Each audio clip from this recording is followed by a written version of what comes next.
scriptures and apply it to our lives. And may it deepen our faith as we seek to know you better. All this we ask in the mighty name of Jesus and through the intercession of Mama Mary. Amen. In the name of the Father, and of the Son, and of the Holy Spirit. Amen. Amen. Ngayon, ating pong tawagin po ang presensya ng banal na Espiritu at ang kanyang pong pagpapala po sa atin.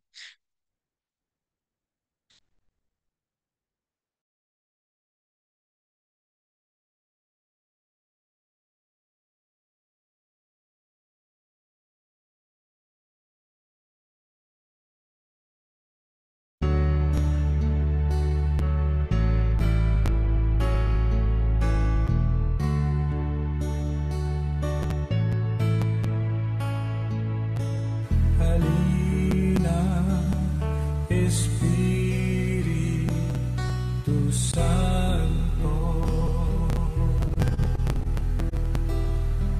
kinakailangan kita.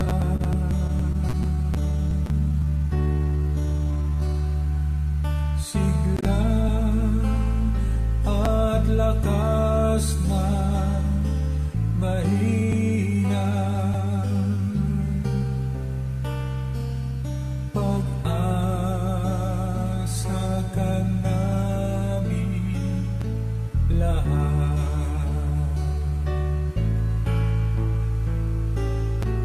Halina, Espiritu Santo,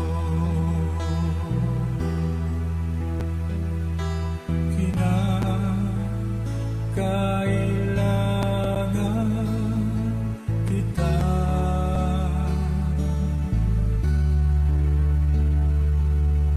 Sigla at lakas na mahina,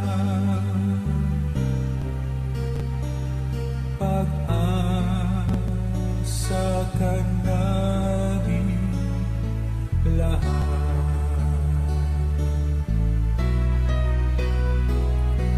Halina, Espiritu Santo, kinakailangan kita.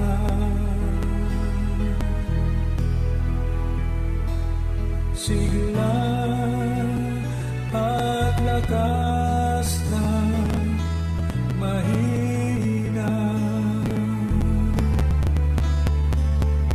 pag-asa ka namin lahat.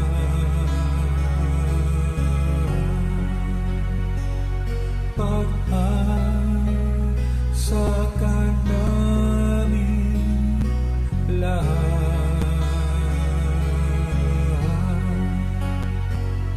Pag-asa ka namin lahat.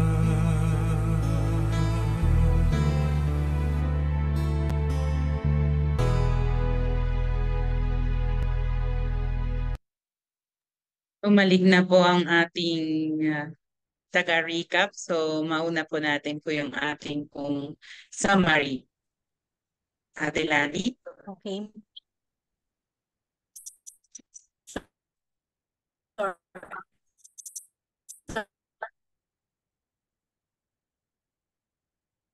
Mukhang choppy pa rin.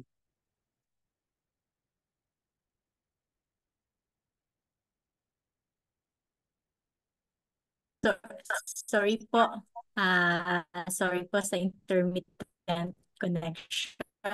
Magandang gabi po sa ating lahat. Muli, hayaan niyo pong balikan natin ang Ebanghelyo ng ika-22 linggo sa karaniwang hilunin ng mga Pariseyo. Ang ikatlong bahagi ay tungkol sa pagiging mapagpaimbabaw ng mga Pariseyo at ang ika-4 na bahagi ay tungkol sa bagay na nakapagpaparumi sa tao. Sa unang bahagi ng exposition ay ipinaliwanag ni Father Ado kung bakit gano'n na lamang binigyang pansin ng mga Pariseo ang hindi paghuhugas ng kamay ng mga alagad ni Jesus noong bago ang mga ito kumain. Sabi nga ni Father Ado, ang pagiging mitikuloso ng mga Pariseo ay dahil sa kanila ang paglilinis o paghuhugas ng kamay ay hindi lamang pisikal kundi ito'y pang-espiritual. Ito'y upang kanilang mapangalagaan ang kanilang kalinisan para sa tipan nila sa Diyos. Para sa mga Pariseo, ang malinis lamang sa kanila ay ang mga bagay na galing sa Israel. Nabanggit ni Father Ado ang salitang kosher.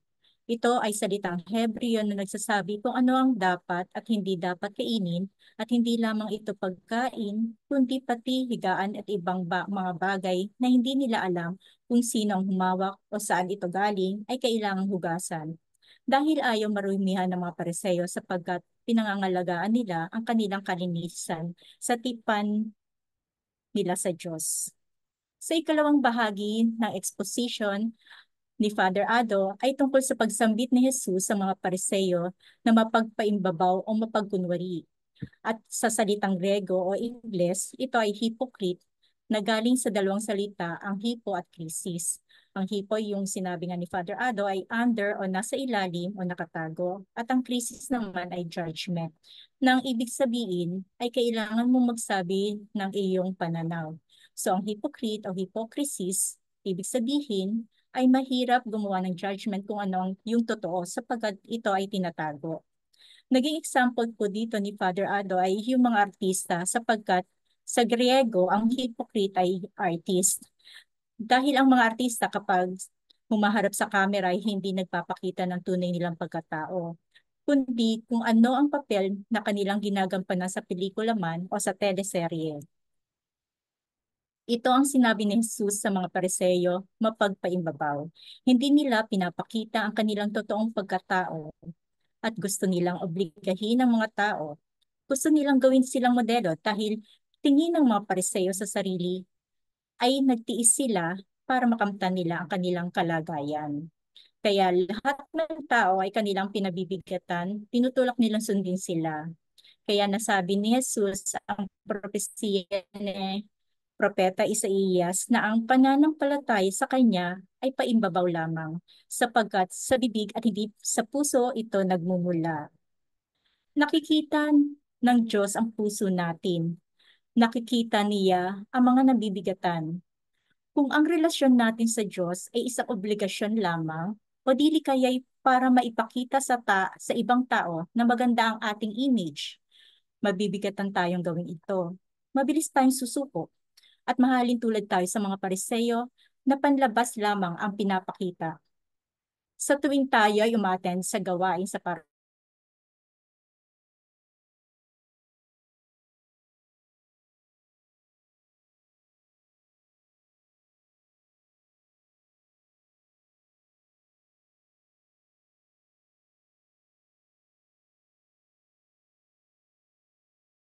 Okay po. I think po, nasabi po ni Ate Lani po ang pinaka-importante na mga idea na na-share po ni Father Ado last week po. Kaya po, ang pagpapatuloy po natin ang ating pong bagong parokya. tatalakayan po ngayon.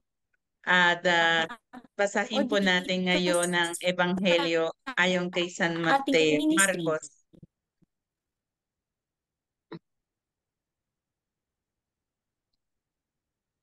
Babasahin po sa atin ni Sister Tessie Diago.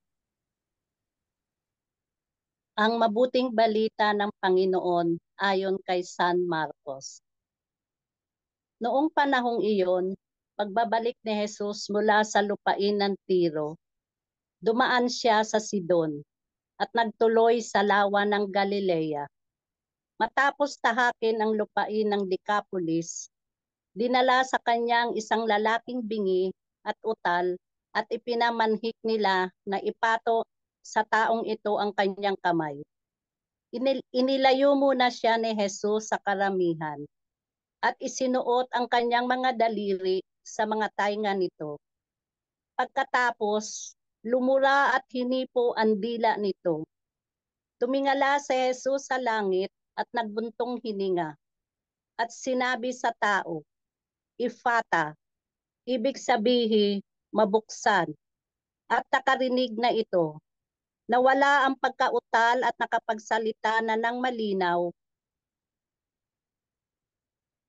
Sinabi ni Jesus sa mga tao na huwag ibalita ito kanino man. Ngunit kailan sila pinagbabawalan, ay lalo naman nilang ipinamamalita ito. Sila'y lubhang ng gilalas at ang wika. Anong buti ng lahat ng kanyang ginawa?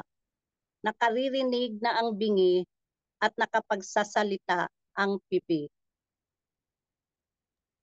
Ang mabuting balita ng Panginoon. Pinupuri ka namin, Panginoong Hesukristo. Maraming salamat po, Sister Tessie. Ngayon ating pong pagnilayan at sa ilang sandali ng katahimikan sa pamagitan ng awitin nito, ang ating nabasa at napakinggan na mabuting balita.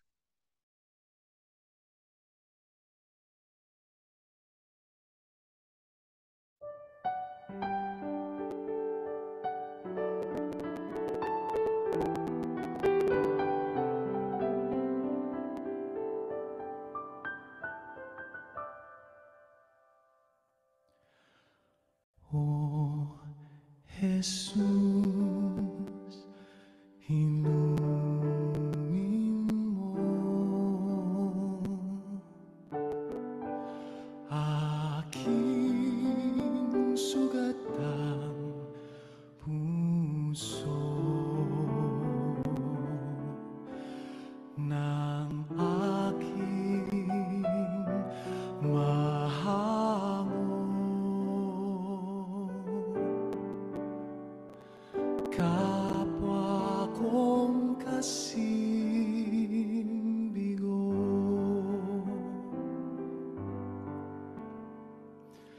hapis at pait, iyong patamisin at hagkan ang sakit ng magningasang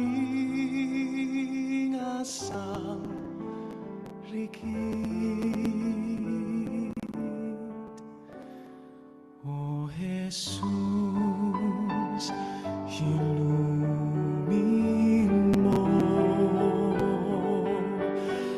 aking sugat ng puso ng aking mahango. Kapwa kong kasing bigo, aking sugatang diwa't katawan ay gawing daan ng iyong kaligtasan. O Jesus, inumin mo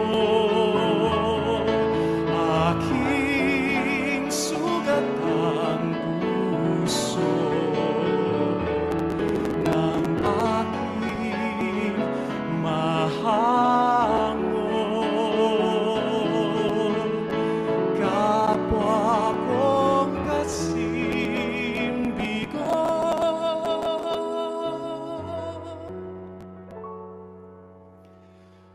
kapwa kong kasing bigo.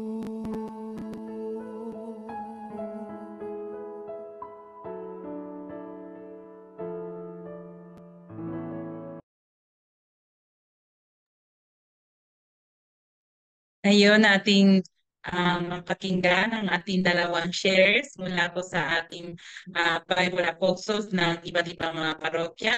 Ang una po mag-share po para sa ating ngayong gabi ay si Brother Elson John Tolentino mula sa San Ildefonso Parish.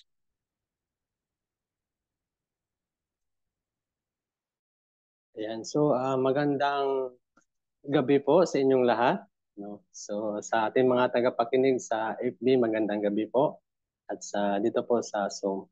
So atin po ngayong pagnilayan po dito nga po yung Ebanghelyo po this coming Sunday po. Ito po yung ang pagpapagaling sa taong bingi at pipi. No? Isa sa mga nag-strike po sa akin dito yung verse 32. Sabi dito, dinala ng mga tao sa kanya ang isang lalaking bingi at may kapansanan sa pagsasalita at nakiusap sila sa kanya na ipatong niya rito ang kanyang kamay. So dito po makita po natin na yung mga tao na ito po yung mga tao na nakinig noon kay Jesus. Patuloy sila nakikinig. No? Sila yung mga taong nakinig sila sa mabuting balita. So parang tayo, no, nakikinig tayo sa salita ng Diyos. At ito po yung binabahagi natin sa ating mga komunidad, sa mga grupo natin, sa loob ng simbahan at sa labas ng simbahan. Ito yung dinala nila, no? Ito yung dinala nila na pinakausapan nila sa Panginoon na itong isang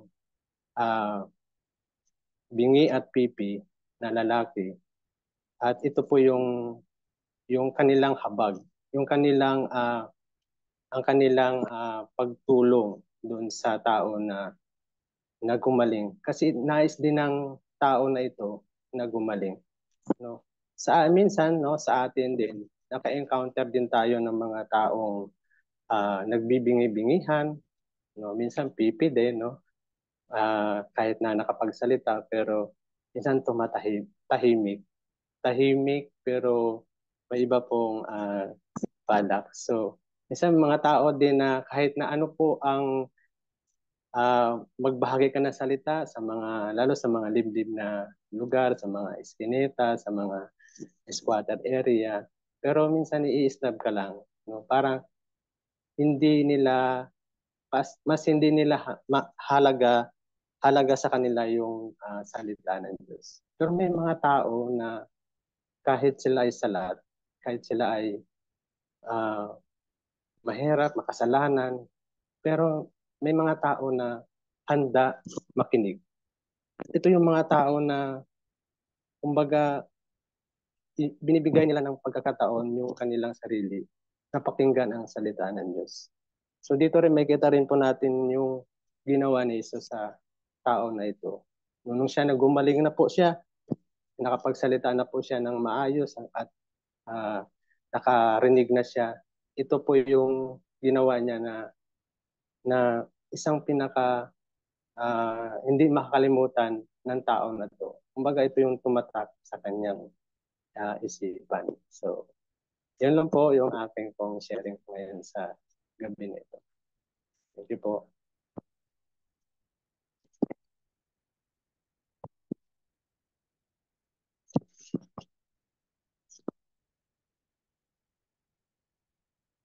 Maraming salamat po, Brother Elson. Ngayon, ating pong i-invite po si Brother Jairus. Ay, Jairus pa pala. So, nakita niyo po sa camera ni Brother Roland kasi nasa bahay ni Brother Roland po. Pero welcome, welcome po sa ating pong bagong sharer po. I think first time na nakita po natin siya. Welcome po. Pagpakinggan po natin ang kanyang share. Good afternoon po. Good evening na pala, no? Compassion. The first word that comes to my mind when I read this gospel. The miracle highlights the power of Jesus himself. And faith can lead to profound healing and conversion, pagubagong buhay. It emphasizes that with our faith in the power of God, seemingly insurmountable challenges or impossible can be possible. He looked up to heaven and with a deep sigh said to him, Ephata, which means be opened.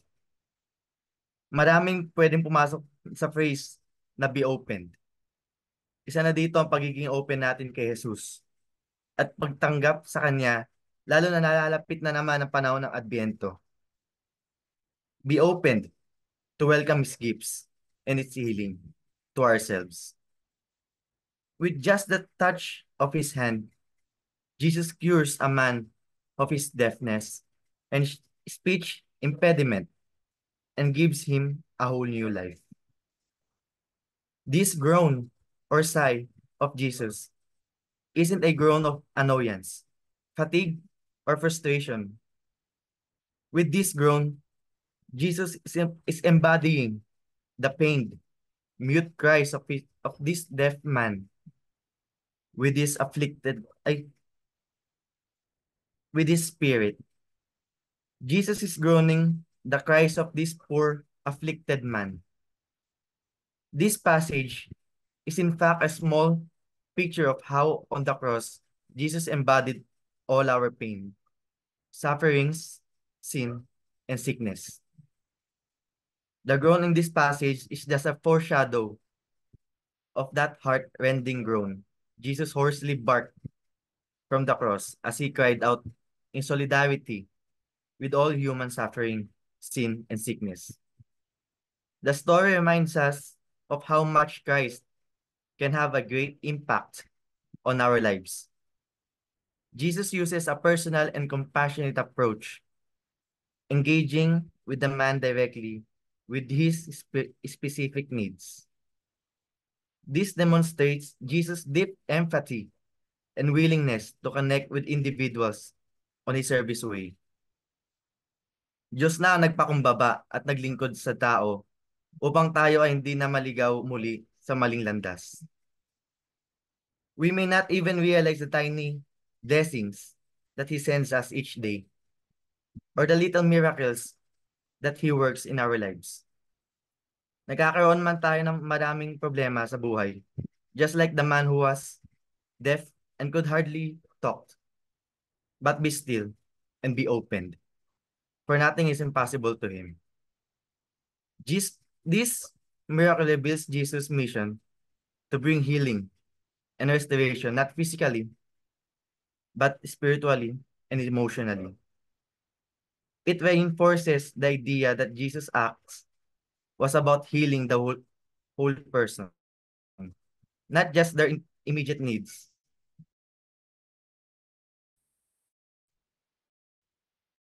Andito si Jesus sa ating tabi, gumagabay sa ating daan. And let me read a sentence before I end this reflection. From the message of the Holy Father from Angelus, September 5, 2021. We all have ears, but very often, we are not able to hear. Why is this?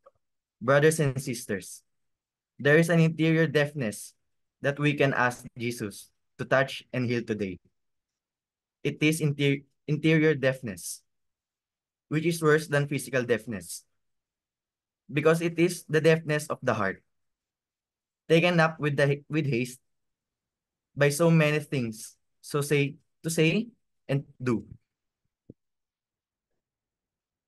We do not find time to stop and listen to those who speak to us. We run the risk of becoming impervious to everything and not making room for those who need to be heard. I am thinking about children, young people, the elderly, the many who do not really need words and sermons, but to be heard. Thank you po. Maraming salamat po, Brother Jairo Salmasan from Our Lady of Fatima Parish sa Bacot, Santa Mesa. Ngayong ating papakinggan ang ating director po si Father Adonis Saclolo na wala po siya dito sa virtual, even virtual, no? But he left us his teaching and exposition po sa pamagitan ng isang video. So pakinggan po natin siya.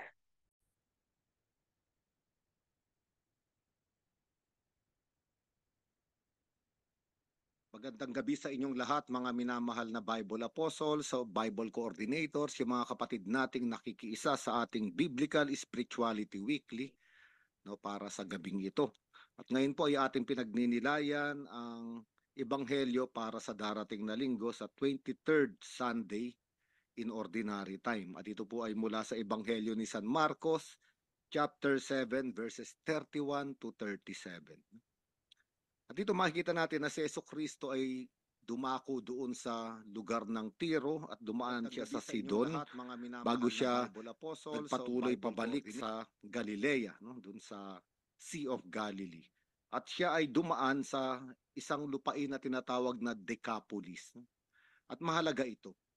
Ang Decapolis ay salitang Griego. Ibig sabihin itong lugar na ito ay isang lugar na naimpluwensyahan ng mga Griego. Maraming mga Griego na naninirahan doon, Greeks. No? Kaya nga itong salitang Decapolis, Deca, ang ibig sabihin ay 10, polis ay ibig sabihin ay syudad. No? 10 syudad, no, kung saan dumaan si Jesucristo. At ito ang tinatawag na Decapolis. No? At dito ay may dinala silang isang tao kay Jesus, isang lalaking bingi, no? At hindi makapagsalita. At nakiusap sila sa kanya na ipatong niya rito ang kanyang kamay. Ngayon alam naman natin na ang taong hindi nakaririnig ay hindi rin makapagsasalita. Ibig sabihin wala siyang salitang natatanggap, wala ring salitang masasabi ang kanyang labi. Kaya nga maraming pagkakataon, no, na ang isang taong bingi ay isang taong pipirin. Ngunit ito ay malalim din ang kahulugan. No? Bakit ito inilagay at isinulat sa isang ebanghelyo? Sapagkat ang pagpapagaling sa bingi at pipi ay matagal ng propesiya. No? Ito'y mula pa sa propesiya ni Propeta Isaias. Kapag binasa natin yung Isaiah chapter 35 verses 5 to 6, ito'y patungkol sa kaluwalhatian ng Diyos, sa pagliligtas ng Diyos, at ito ay isang propesiya tungkol sa Mesiyas. Ang ibig sabihin kapag dumating na yung Mesiyas ay ito rin yung mangyayari. No? Ano bang sinabi sa aklat ni Propeta Isaias, chapter 35 verses 5 to 6? Sabi ron, ang mga bulag ay makakakita at makakarinig ang mga bingi. Ang mga pilay ay lulundag na parang usa at aawit sa galak ang mga pipi. Ay ito'y napakaganda, no? Sapagkat ito'y naganap kay Jesucristo, no? Ibig sabihin nagpapakilala o pinapakilala ng mga ebanghelyo si Jesucristo bilang Mesiyas, no? Kaya nga halimbawa kapag babasahin natin sa Matthew chapter 11 verses 3 to 6, anong sabi roon? No, yung mga alagad ni Juan Bautista ay pumunta kay Jesus dahil nagtatanong si Juan Bautista kung si Jesucristo na ba yung darating, the one who is to come. Ito'y isa ring titulo ng Mesiyas. Sabi nila, mag-aantay pa kami ng iba. At dito kakaiba yung sagot ni Jesucristo. No? Ang isinagot ni Jesucristo ay yung propesiya na binanggit sa lumang tipan. Sabi ni Jesucristo, bumalik kayo kay Juan Bautista at sabihin niyo sa kanya ang inyong nakita at narinig. Nakakita ang mga bulag, nakalakad ang mga pilay, gumaling ang mga may ketong, nakarinig ang mga bingi. At ito ay totoong sinasabi ni Jesucristo para bigyang diin na ako na ang darating, ako na ang hinihintay. Kapag binasa rin natin uli sa Mark chapter 9 verses 24 to 25, anong nangyari roon? Nung may isang ama na namamanhik nakikiusap kay Jesus, palayasin yung masamang espiritu na umaalipin sa kanyang anak. Sabi ni Jesucristo, posible ito kung mayroong pananampalataya. Sabi ng ama, ako ay may pananampalataya. Kung kulang man ay tulungan mo ako. At kaya doon ay pinalayas, no, ni Jesucristo yung masamang espiritu. Sabi niya, bingi at piping espiritu, inuutusan kita, lumabas ka sa kanya at huwag ka nang babalik muli. Makikita natin, itong kapansanan ng pagiging bingi at pagiging pipi ay dulot din, no, o gawa rin ng masamang espiritu. No, kahit pa nga yung mga ibang kapansanan o karamdaman, no, kadalasan sa Biblia, sa kasulatan, ito ay gawa ng masamang espiritu. Kaya nga, nangyari ito, no, nung pinagaling ni Jesucristo yung anak. Ngayon kung tatanungin natin, ano ba ang nangyari? Bakit pipi at bakit bingi? At iuugnay natin ito ron sa Decapolis, lugar ng mga Griego. Alam natin ang mga Griego ay maraming Diyos-Diyosan. Hindi ang totoong Diyos. Hindi si Jesucristo. Hindi ang Ama sa kalangitan. Marami silang Diyos-Diyosan. O kaya nga kapag babalikan natin halimbawa yung Psalm 115 verses 2 to 6, anong sinabi roon? Pinapakilala ng mga Israelita yung kanilang totoong Diyos na nasa langit. At yung Diyos ang ginawa ng mga tao, sinabi nila, ito ay gawa sa ginto't pilak, itong mga Diyos na ito. At gawa lamang ng mga kamay ng tao. Sabi roon, itong mga Diyos-Diyosan may bibig, ngunit hindi makapagsalita. Ang ibig sabihin, may bibig pero hindi makapagsalita. Pipi, itong mga Diyos-Diyosan na ito. May mata pero hindi makakita. May tainga pero hindi makarinig. May ilong ngunit hindi makaamoy. Ang ibig sabihin, yung mga Diyos-Diyosan ay hindi makarinig at hindi makapagsalita. At sabi rito sa salmong ito, at ganun din ang mangyayari sa mga sumasamba sa kanila. O ang mga gumagawa sa mga Diyos-Diyosan at sinasamba, ganun din ang mangyayari. Ngayon kung ating pag-uugnayin at sa ating buhay, maaari nating sabihin totoo. No? Kung merong ibang Diyos, unti-unting mabibingi ang tao. May tenga, ngunit walang naririnig. No? At sino ba yung taong walang naririnig? Yung taong walang naririnig, unang-una, wala siyang gustong pakinggan kundi ang kanyang sarili lamang. Ang ibig sabihin ng taong ito ay hindi maaring makausap. Isang taong siya palagi ang tama, siyang nakakaalam ng lahat. Isang taong palalo o isang taong mayabang. O kaya naman, isang tao ay bingi rin, ang isang tao ay bingi rin kung wala siyang naririnig na iba. Kung ang tanging naririnig niya ay kalansing ng pera. Ibig sabihin, interesado lang yung pandinig niya sa kayamanan, sa mga material na bagay dito sa mundo. Yung ibang mga dapat pakinggan ay ayaw niya ng pakinggan. Salita man ng Diyos, mensahe man ng Diyos, o kahit yung pagpapahayag ng pag-ibig ng Diyos, hindi mahalaga sa taong bingi, sapagkat ang nais pakinggan ay kayamanan lamang. Ngayon, kung ang tao ay bingi at walang mapakinggan, sinasabi na nga natin, wala ring lalabas na salita sa kanyang labi. Isa sa propesiya ni Propeta Isaias, ang pipi ay aawit sa galak. Ngayon, kung ang tao ay hindi makarinig o walang naririnig na salita ng Diyos, sapagkat maraming iba't ibang Diyos sa kanyang buhay, isa lang ang ibig sabihin nito. Yung tao ay walang kagalakan. Dahil totoo, kapag inilagay ng tao ang Diyos sa mga Diyos-Diyosan, akala niya yung mga Diyos-Diyosan, yung mga huwad na Diyos, ay bibigyan siya ng buhay. Pero ang totoo, iba ang nangyayari.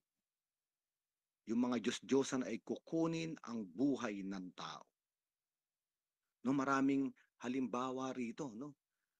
Halimbawa, kapag yung tao ay sumamba sa salapi, akala niya pag-aari niya yung salapi. Pero ang totoong nangyayari ay inaari na siya o inaalipin na siya ng salapi.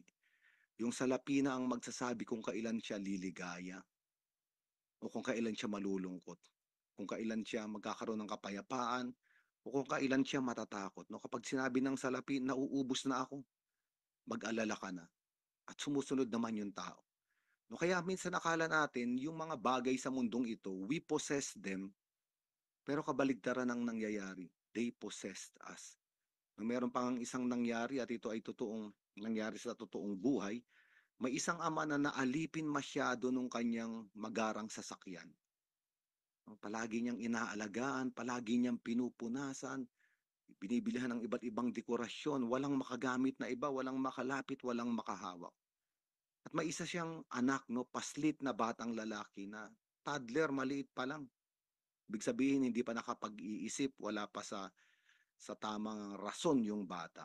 At naglaro yung bata at nagasgasan niya yung sasakyan.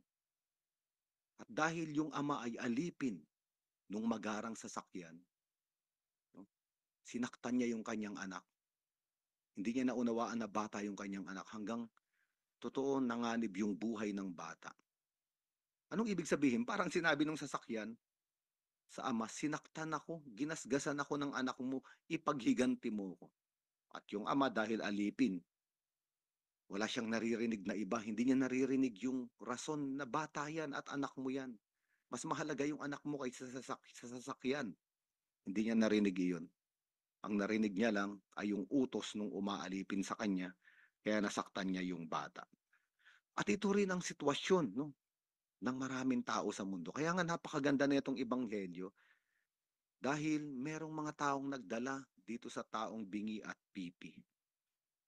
Maraming ulit sa ebanghelyo na inaakay yung mga may karamdaman. Halimbawa, yung isang paralitiko, inakay siya ng mga tao at dahil hindi sila makapasok sa bahay, idinaan siya sa bubong. At si Jesucristo ay namangha sa pananampalataya ng mga taong nagdala sa kanya, no, para pagalingin. At ito ay para sa ating lahat napakaganda, no? Sapagkat totoo, maaring tayo itong taong nabibingi na o napipipi na. Ngunit kapag natulungan tayo ng Diyos, kapag binigyan tayo muli ng pandinig, kapag nakapagsalita muli tayo, ang misyon naman natin ay dalin din yung ibang mga pipi at bingi sa Panginoon.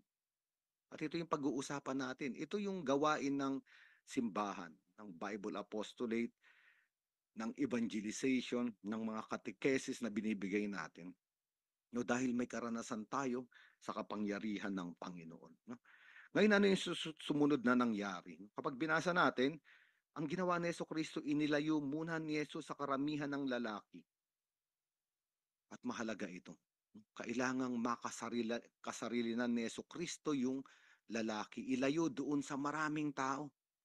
Dahil sa bagong tipan, kadalasan yung maraming tao, ito yung hadlang o humahadlang para makatagpo ni Jesus yung kanyang mga taong nais iligtas. No, naalala natin si Zaccheo. No, si Zaccheo gusto niyang makita si Jesus.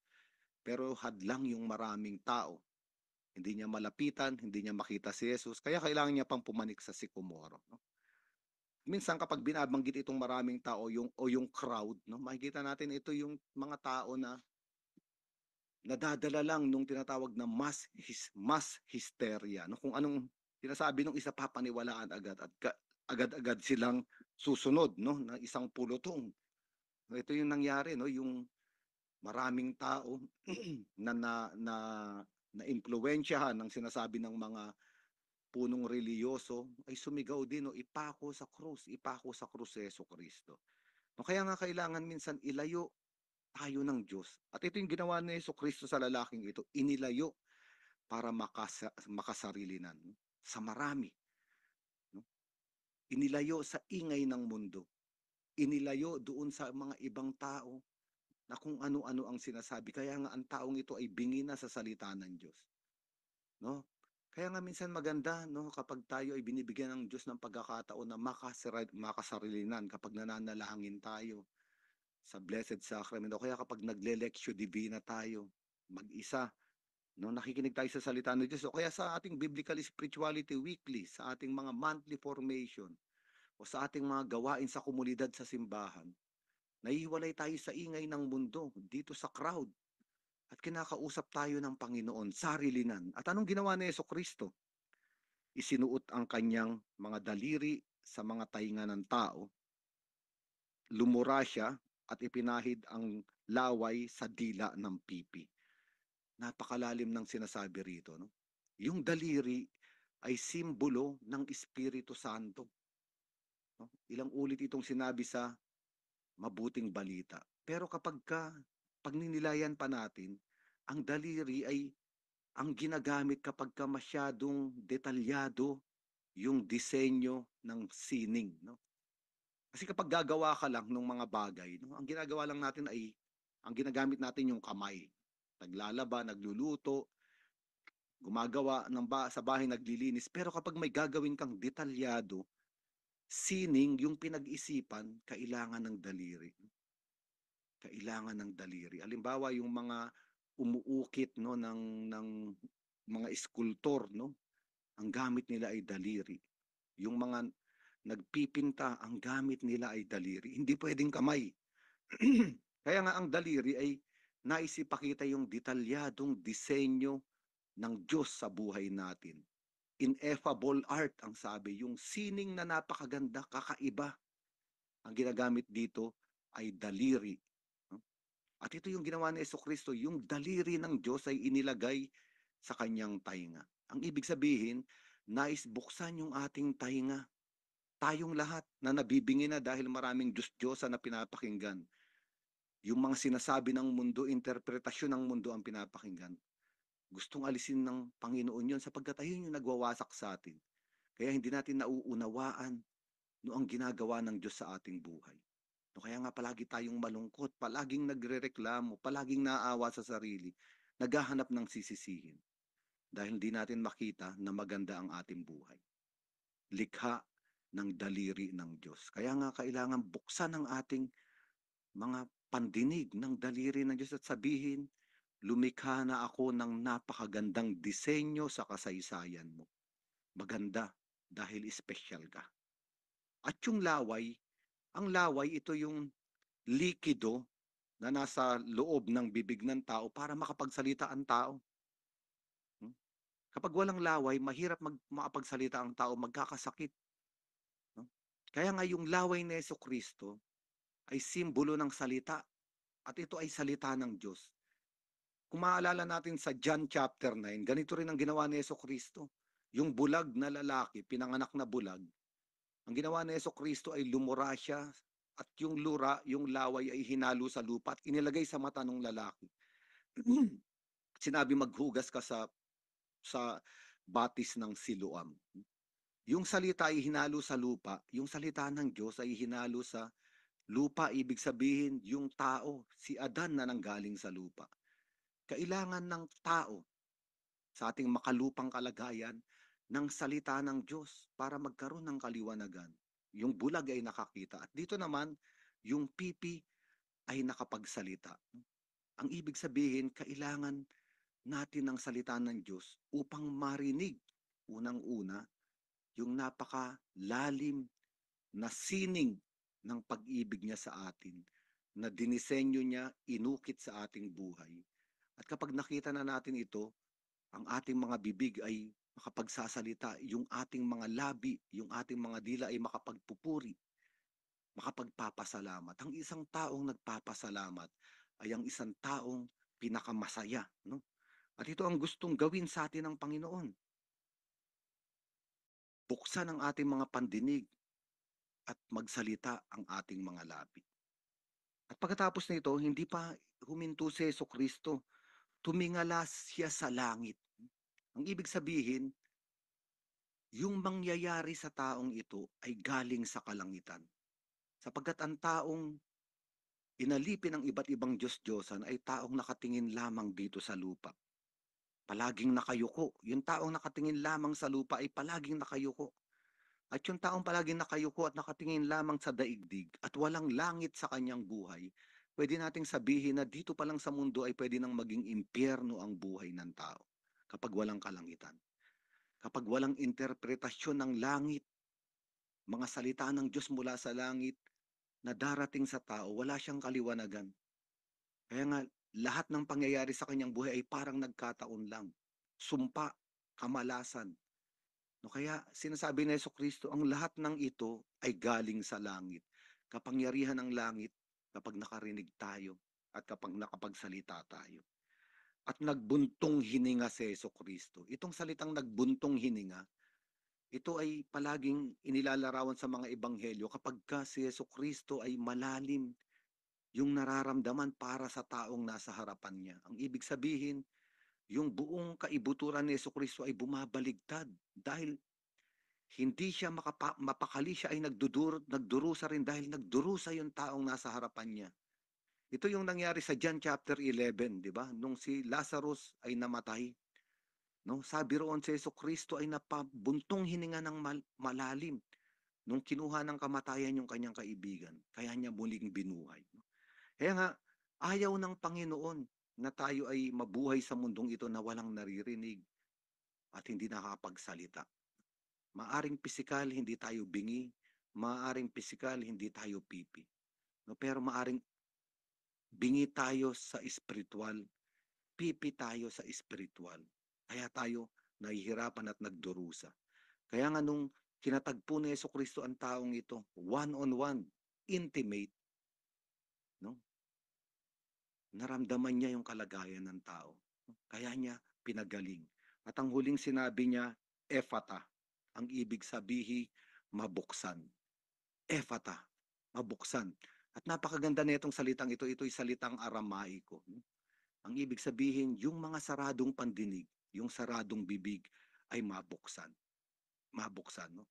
Kaya nga tayo ay binibigyan ng ebanghelyong ito ng napakagandang mensahe, no? Yung mga Israelita, nawala na sila ng pag-asa nung sila hinahabol ng mga Ehipsyo at nandun yung dagat na pula, sarado na.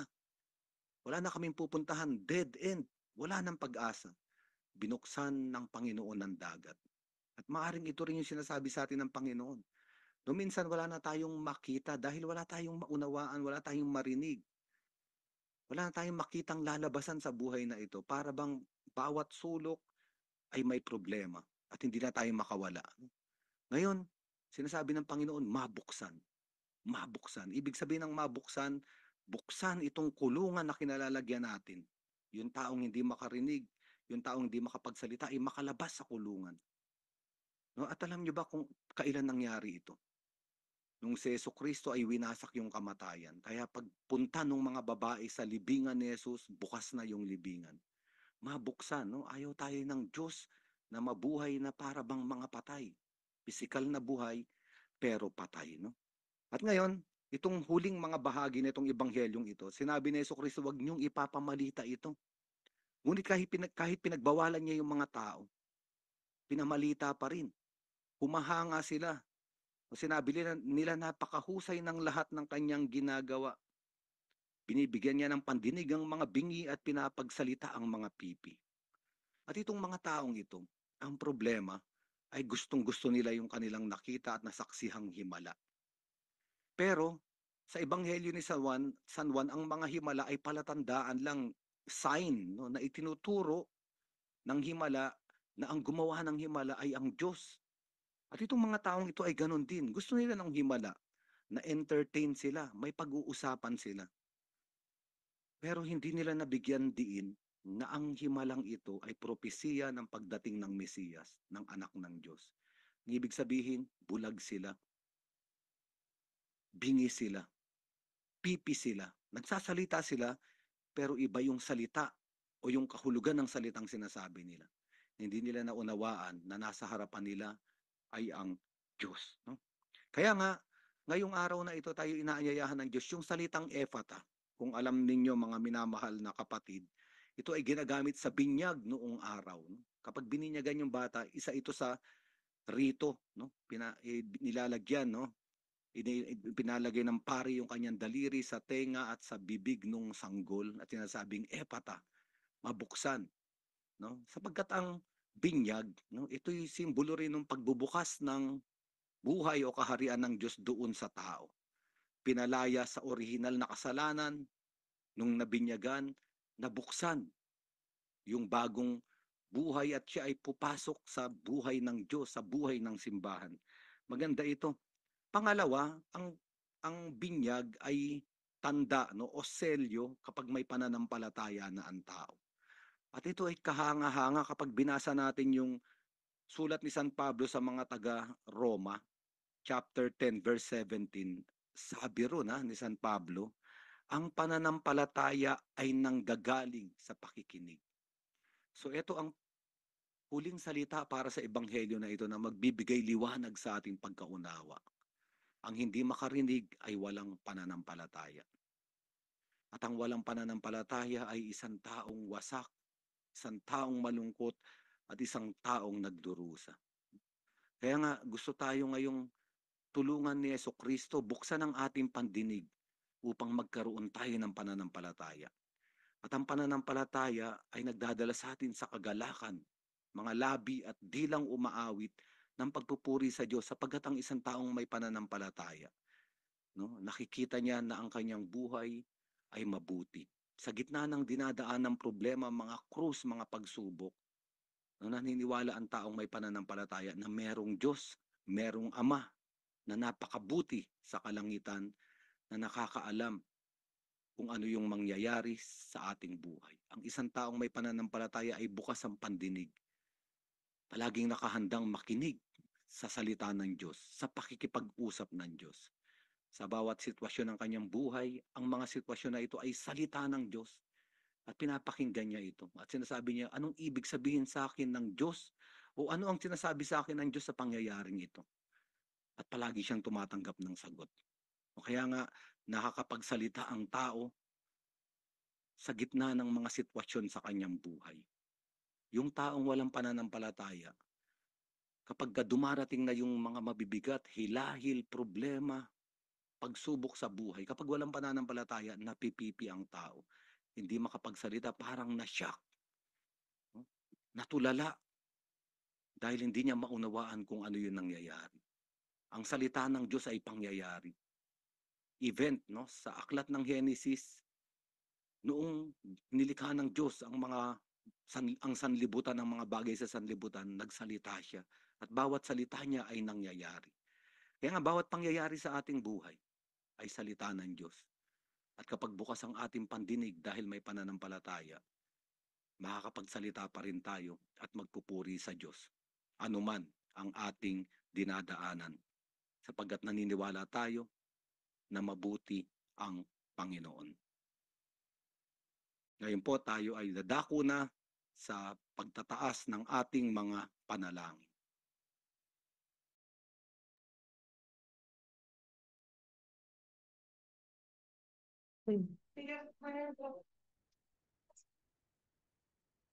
Hello po mga kapatid. So ngayon itaas natin po yung panalangin, mga panalangin po natin. Dalawang tatlong tao po sa atin na gusto pong manalangin ang ating pong itutugon. Panginoon, dinggin mo kami.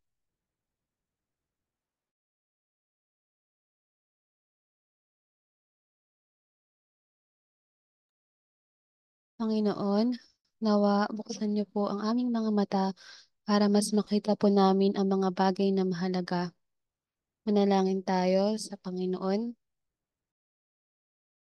Panginoon, dinggin mo kami. Panginoon, paintulutan mo po kaming buksan ang aming mga tainga para maging maayos kaming makinig sa mga nangangailangan ng tulong. Manala- Manalangin tayo sa Panginoon. Panginoon, dinggin mo ang aming panalangin.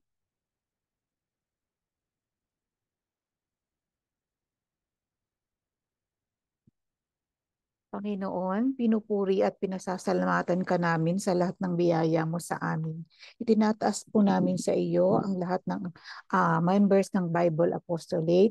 Bigyan niyo po kami ng bukas na puso din para sa mga may nangangailangan sa amin. Gabayan mo po kami sa aming araw-araw na pamumuhay at maging ilaw po sana kami sa mga taong nangangailangan sa amin. Manalangin tayo sa Panginoon. Panginoon, dinggin mo Dinggin kami. mo ang aming panalangin.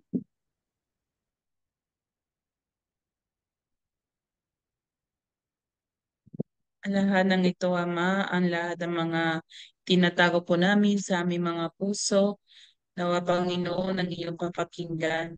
Sama-sama po natin nasalin ang panalangin na itinuro sa atin ng ating Panginoong Jesucristo. Ama namin, sumasalit ka, sambahin ang ngalan Ngalan mo, mo, mapasa mapa amin sa ang amin ang kaharian, kaharian. Sundin ang sundin loob ang mo loob dito sa dito sa lupa lupa para ng sa para amin. Bigyan mo kami ngayon ng aming kakanin sa araw-araw. Patawarin mo kami sa aming mga sala para ng pagpapatawad namin sa nagkakasala sa amin. At huwag mo kaming ipahintulot sa tukso at iadya mo kami sa lahat ng masama.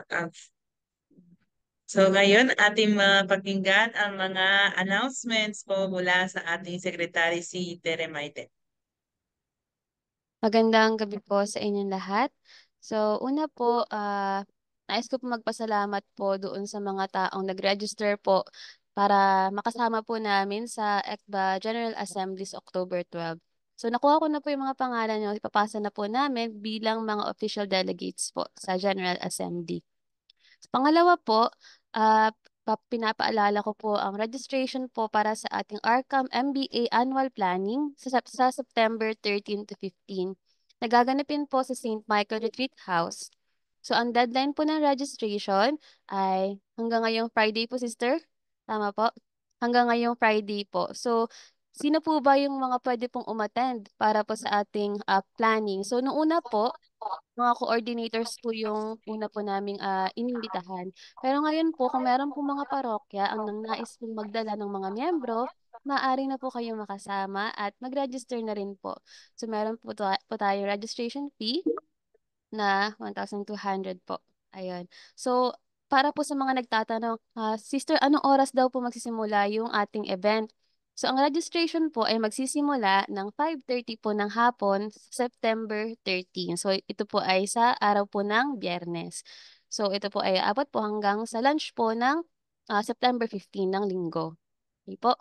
So, pangalawa naman po, para po sa ating monthly formation and meeting sa September 21, ito na po ang ating entry program para po sa ating ministry.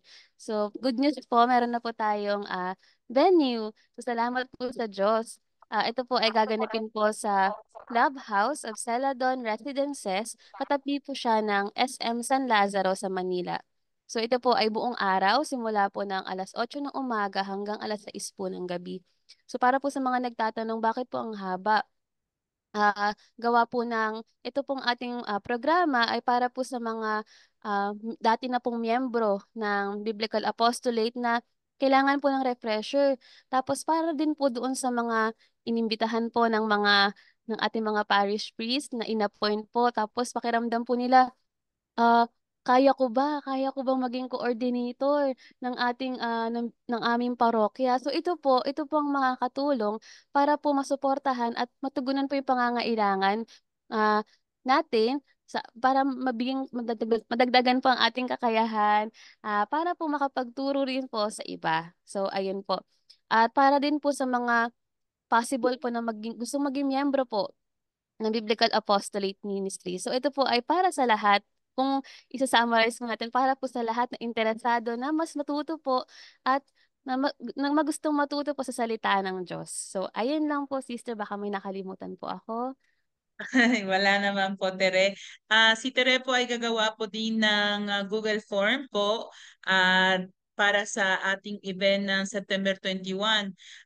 Huwag po kayo mag-alala sa mga hindi alam po paano po magamit po yung Google Form or yun. I-chat niyo na lang po ako o si Tere para ma-register po namin kayo. So, dalawa pong bagay. So, for September 13, we are opening this. We have the limit of 60 persons, no? As of now, konti lang po ang naka-register, yung mga pinaka-solid na coordinators. Kaya importante para sa atin na lahat po tayo ay mag-attend po sa ating planning.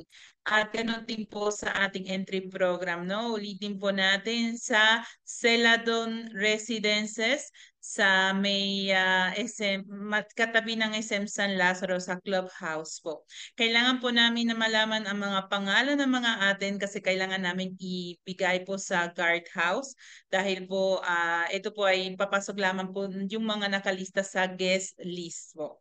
Yun po. So ang ating pong director, si Father Adoy, wala po ngayong gabi kasi nasa isang conference ng mga formators.